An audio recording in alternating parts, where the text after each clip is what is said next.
Shalom, peuple de Dieu. Amen. Adorable Père, dans le nom de Jésus, nous te disons merci pour ce moment et accompagne ta parole avec ta puissance. Au nom de Jésus. Amen. Amen. Oui. L'attachement à notre Dieu. C'est très important de s'attacher à Dieu. Lorsque vous êtes vraiment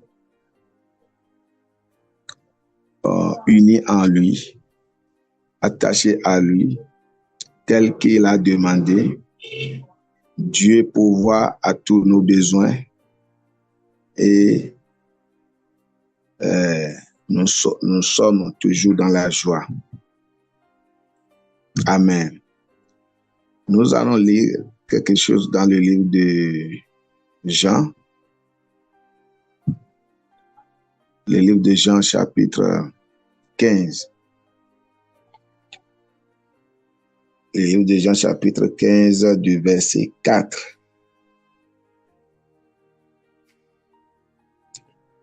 Du verset 4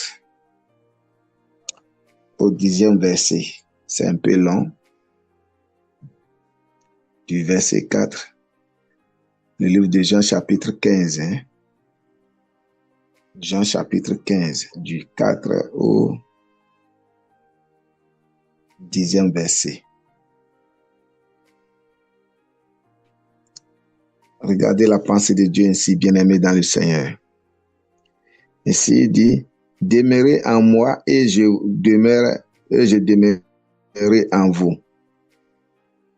Comme le sément ne peut de lui-même porter du fruit, et s'il ne demeure attaché au cep, ainsi vous ne pouvez plus si vous ne demeurez en moi. Demeurez en moi, bien-aimé, pas de l'attachement. Il parle de comment nous l'aimons. Vous savez, la fois passée, la parole de Dieu nous a dit, nous ne devons pas rester dans les deux côtés. Nous ne devons pas rester, nous devons suivre lui seul. Nous devons l'aimer et nous devons faire sa volonté. Nous n'allons pas faire la volonté d'une autre personne ou bien du Dieu de ce siècle. Non. Parce que le Dieu de ce siècle n'a rien à nous offrir. Il n'a rien à nous offrir.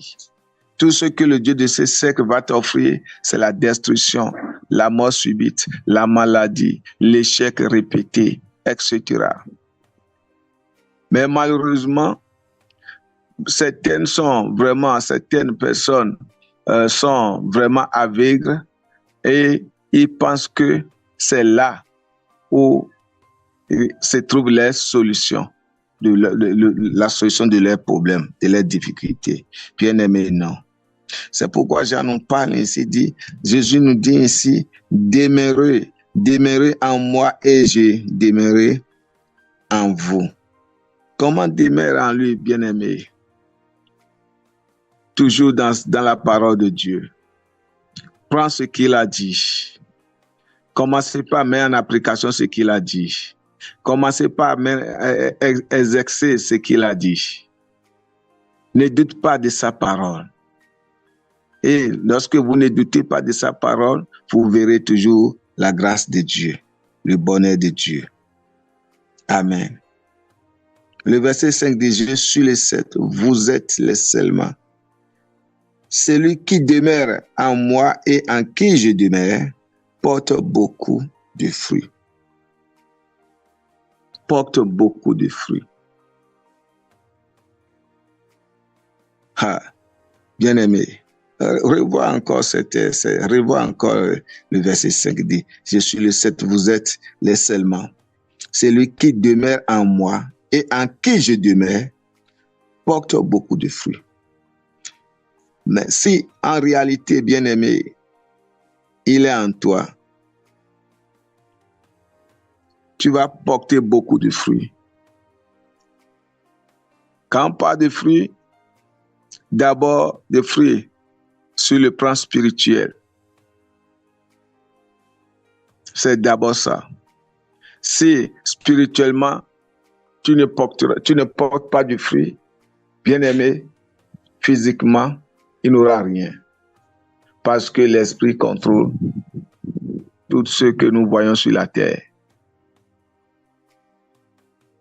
Vous voyez, des gens prient, les gens sont à l'église.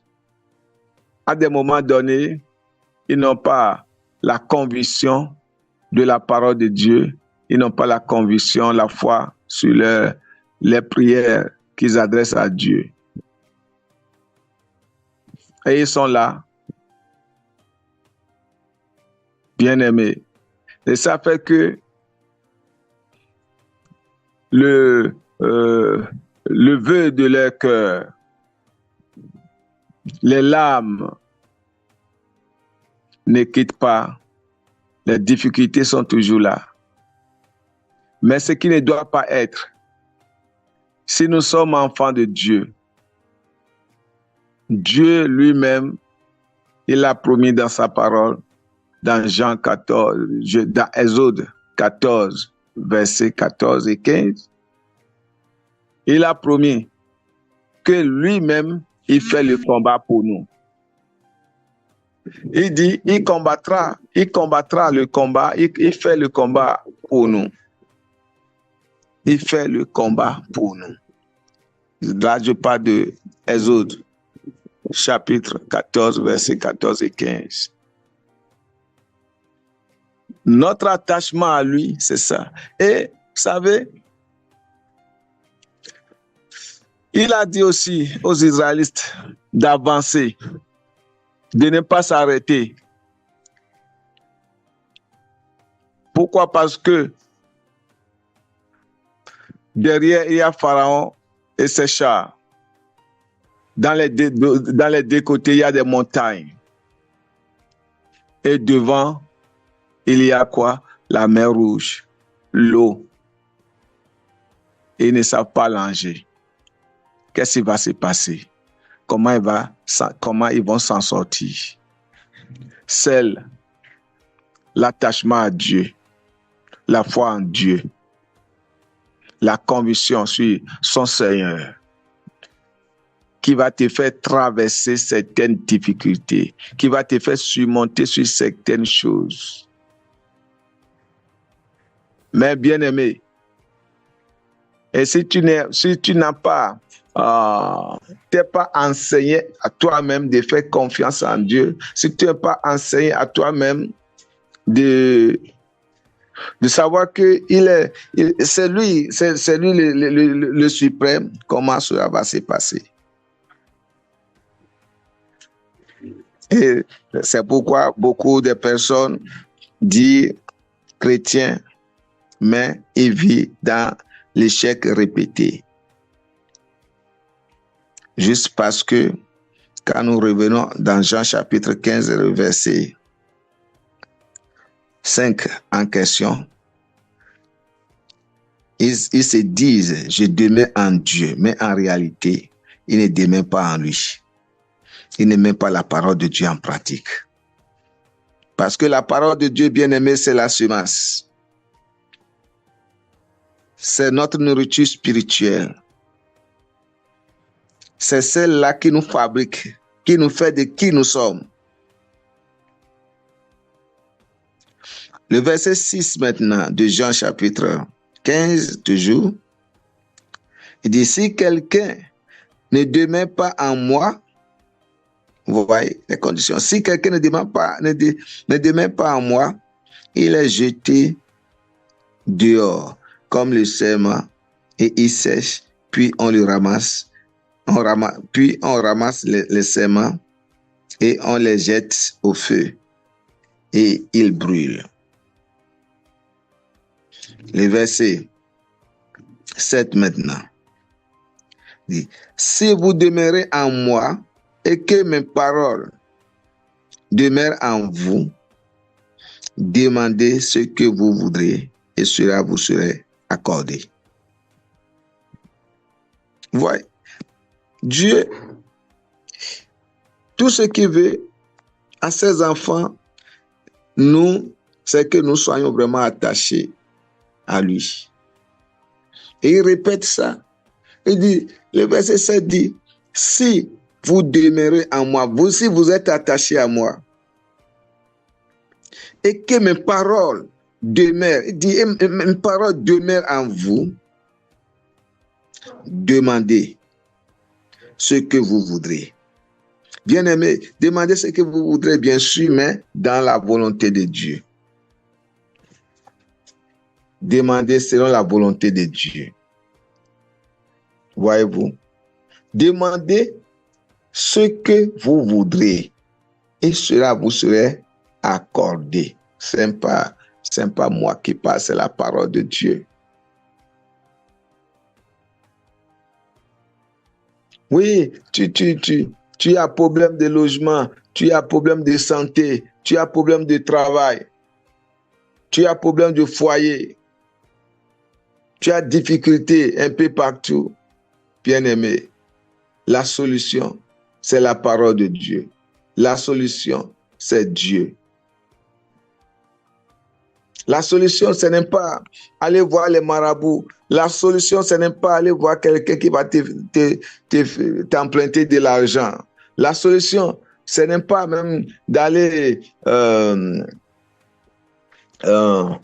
dire à quelqu'un tout ce que tu traverses. Il est à côté, il est là. Ferme ta porte. Parle à ton Dieu. Parle à lui. Et demande-lui ce que tu veux. Demande-lui, présente-lui ta propre vie. Et il changera ta vie, bien-aimé. Je dis bien, il changera ta vie. C'est lui-même qui a dit, si vous demeurez en moi, vous voyez la condition, non? Si. Et si vous ne demeurez pas en lui, est-ce qu'il y aura quelque chose qui va changer? Et demeurer en lui, bien-aimé, c'est de rester dans la parole. Dieu est amour. Il faut pratiquer l'amour. Il ne faut pas pratiquer la haine. Il ne faut pas pratiquer la division. Il ne faut pas être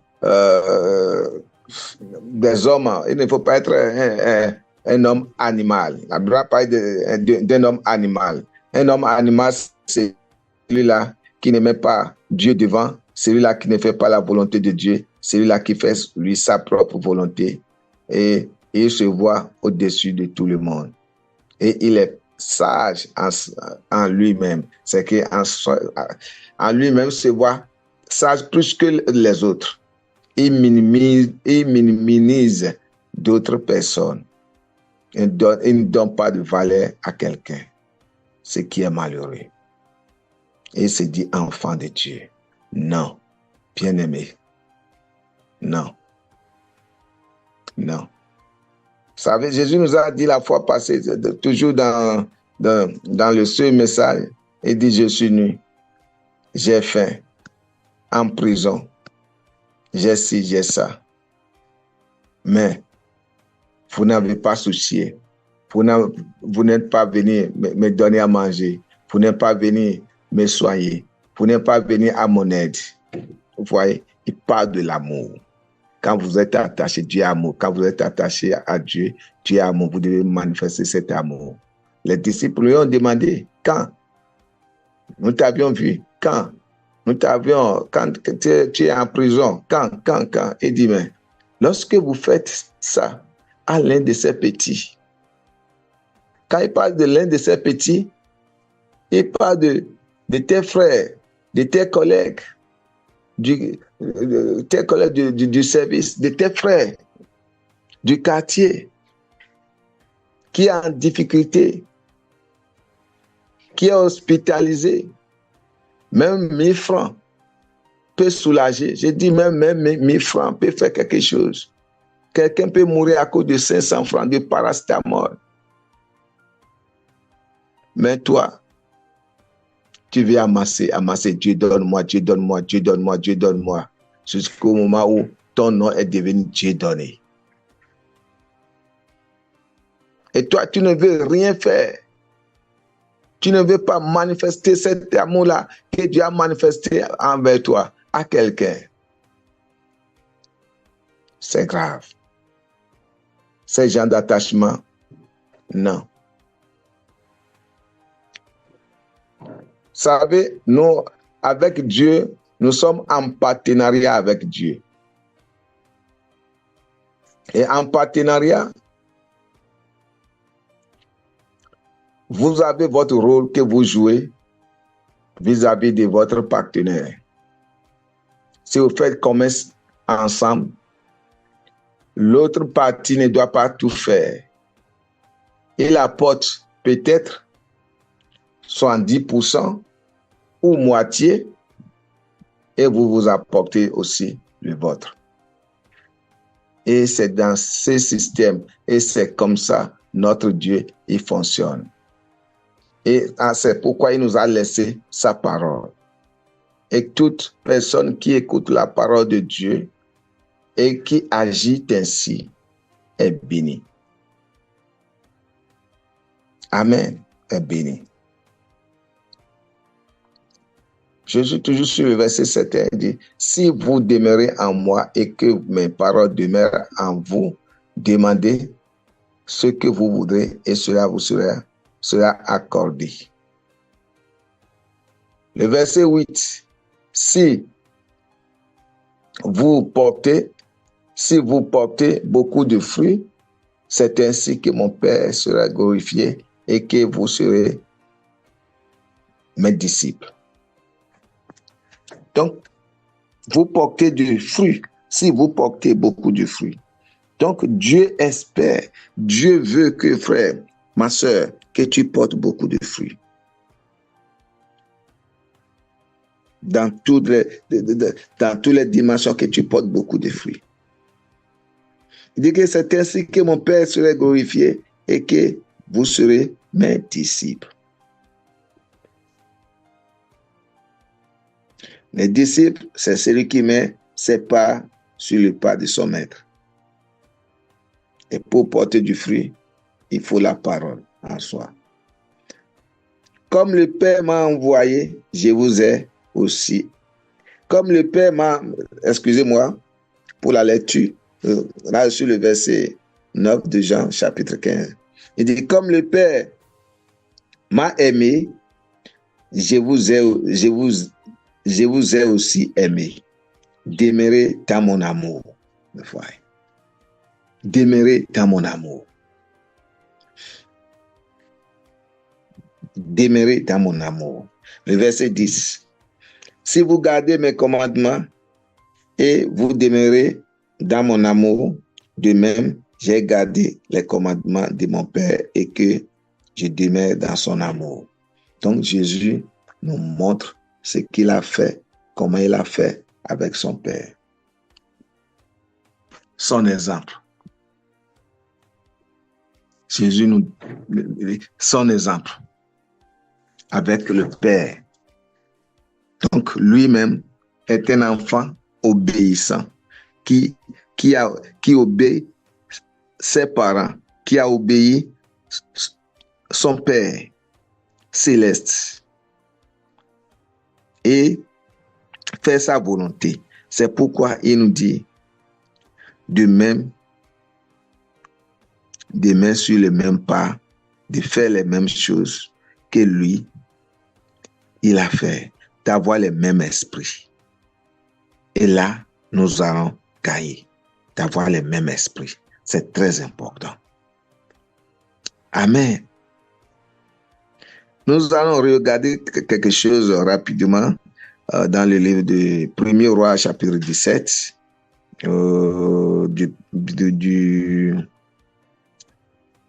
Là, avec le temps, on n'a pas fini. Tout, nous allons aller du 8e verset. Du 8e verset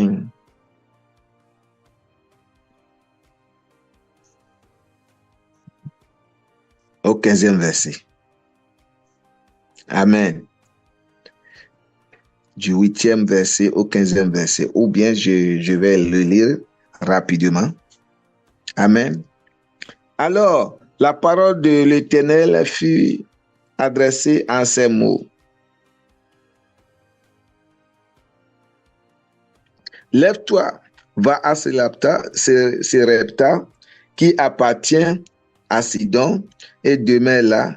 Voici, j'y ordonne à une veuve de te nourrir. Et il se leva et il alla à Serepta. Comme il arrivait à l'entrée de la ville, voici, il y avait là une femme veuve qui ramassait du bois. Il l'appela et dit, va me chercher, je te prie, un peu d'eau dans un vase, afin que je boive. Le verset 11.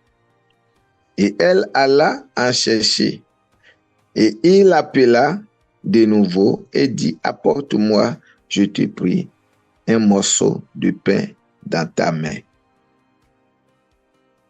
Et elle répondit, l'Éternel ton Dieu est vivant, je n'ai rien de cuit, je n'ai qu'une poignée de farine dans un pot et un peu d'huile dans une cruche. Et voici, je ramasse 2 morceaux de bois, puis je rentrerai et je préparerai cela pour moi et pour mon fils. Nous mangerons, après quoi nous mourrons. Et verset 13. Élie lui dit, ne crains point, rentre, fais-moi comme tu as dit. Rentre, fais comme tu as dit, seulement prépare-moi d'abord avec cela un petit gâteau et tu me l'apporteras. Tu en feras ensuite pour toi et pour ton fils. Car ainsi la parole de Dieu, car ainsi la parole de l'Éternel, le Dieu d'Israël, la farine qui est dans le pot ne manquera point et l'huile qui est dans la cruche ne diminuera point jusqu'au jour où l'Éternel fera tomber de la pluie sur la face du sol. Je vais vous relire le verset 14. Car ainsi parle l'Éternel, le Dieu d'Israël, la farine qui est dans le pot ne manquera point et l'huile qui est dans la cruche ne diminuera point jusqu'au jour où l'Éternel fera tomber de la pluie sur la face du sol. Le verset 15. Elle alla et elle fit selon la parole d'Élie.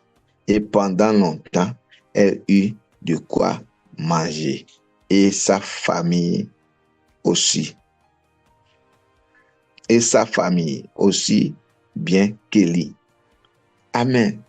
Bien-aimé, je n'avais pas fait ce commentaire, alors allez méditer cette parole. Allez le relire.